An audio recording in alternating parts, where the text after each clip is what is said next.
ఆ ఇద్దరు ఎంపీలు మళ్లీ కలిశారు. కమలం పార్టీలో కొన్నాళ్లుగా ఉన్న విభేదాలకు అధిష్టానం పెద్దలు రాజీ కుదర్చడంతో మరోమారు ఇద్దరు ఎంపీల మీటింగ్ జరిగింది. ఢిల్లీలో బండి సంజయ్ ఇంటికి ఈటెల రాజేందర్ వెళ్లారు. లక్ష్మణ్, కొండా విశ్వేశ్వరరెడ్డితో కలిసి లంచ్ మీటింగ్లో పాల్గొన్నారు. భేటీకి సంబంధించిన ఫోటోలను బండి సంజయ్ సోషల్ మీడియాలో పంచుకున్నారు. మంచి సంభాషణలు ఇప్పుడు కొత్త ఆలోచనలకు దారితీస్తాయంటూ బండి సంజయ్ ఎక్స్లో పోస్ట్ చేశారు.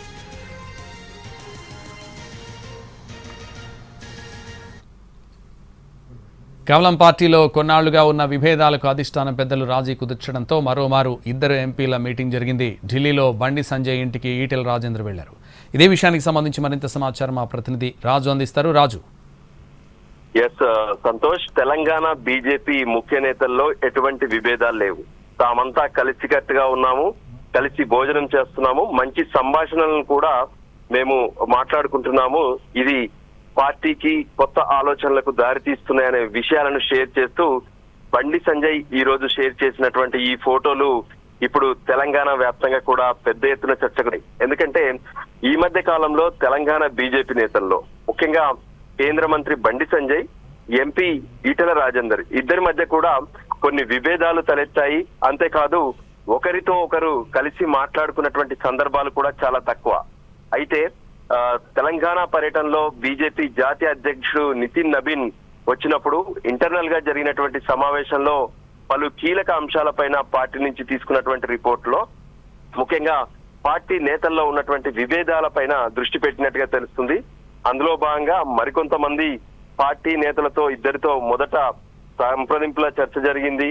ఆ తర్వాత సంప్రదింపుల్లో ఇద్దరు ఒప్పుకోవడంతో మొదటి సమావేశం హైదరాబాద్ లో బీజేపీ ఎంపీ లక్ష్మణ్ నివాసంలో జరిగింది.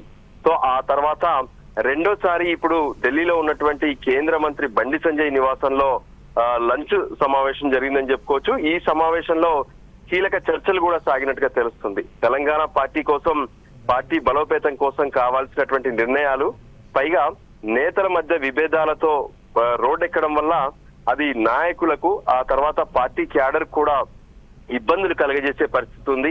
సో అందుకోసం ఇక ఐక్యంగా పార్టీని నడిపించేందుకు కలిసి ముందుకు నడుద్దాం అనేటువంటి ఆలోచన దిశగా ఈ చర్చలు జరిగినట్టుగా తెలుస్తుంది. అందుకోసమే హైదరాబాద్ మీటింగ్ తర్వాత స్వయంగా కేంద్ర మంత్రి బండి సంజయ్ ఈటెల రాజేందర్ తో పాటు లక్ష్మణ్, దాంతో పాటు విశ్వేశ్వరరెడ్డిలకు మధ్యాహ్నం భోజనం కోసం తన నివాసానికి ఆహ్వానించారు.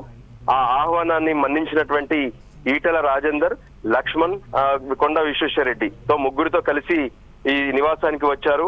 సో కలిసి కట్టుగా భోజనం చేశారు. ఐక్యంగా ఉండి పార్టీని బలపడేందుకు ప్రయత్నం చేద్దామనేటువంటి నిర్ణయాన్ని తీసుకున్నారు. సో తెలంగాణ బీజేపీలో ఉన్నటువంటి కీలకమైనటువంటి అంశం అంటే ముఖ్య నాయకులు, అది కూడా ఒక వెనుకబడిన వర్గానికి సంబంధించి, అంటే ఏ విధంగానైతే బీసీ నేతలుగా ఉన్నటువంటి ఇద్దరు, అది కూడా ఒకే ప్రాంతానికి సంబంధించి, అంటే కరీంనగర్ జిల్లా నుంచి వచ్చినటువంటి నాయకులు, వాళ్ళిద్దరి మధ్య విభేదాల వల్ల జిల్లాలో కూడా క్యాడర్ మధ్య చిచ్చు పెరిగినటువంటి పరిస్థితి కనిపించింది. సో అటువంటివి తలెత్తకుండా ఉండాలంటే వాళ్ళిద్దరూ కలిసి ఉండాలి, పార్టీని కలుపుకుపోవాలనేటువంటి నిర్ణయం పైన హైకమాండ్ పూర్తి స్థాయి ఆదేశాలు ఇచ్చింది. అందులో భాగంగా కొంత ముఖ్యమైనటువంటి బాధ్యతలను లక్ష్మణ్ కు అప్పగించినట్టుగా తెలుస్తుంది ఎంపీ. సో లక్ష్మణ్ కూడా ఇద్దరి మధ్య జరిగినటువంటి ఇప్పటి వరకు జరిగినటువంటి చర్చల్లో కీలక పాత్ర వహించారు.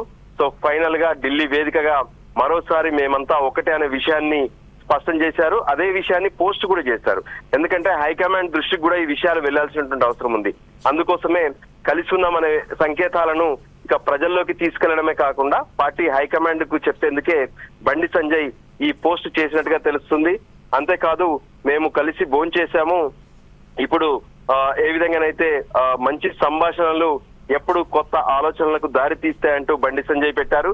సో ఇక పాతవన్నీ పక్కన పెడుతున్నాం, కొత్తగా ఉన్నటువంటి టార్గెట్స్ వైపే మేము కలిసి నడుస్తామనేటువంటి సంకేతాలు ఈ పోస్ట్ ద్వారా చెప్పదలుచుకున్నట్టుగా తెలుస్తుంది. Santosh. Right, thank you Raju.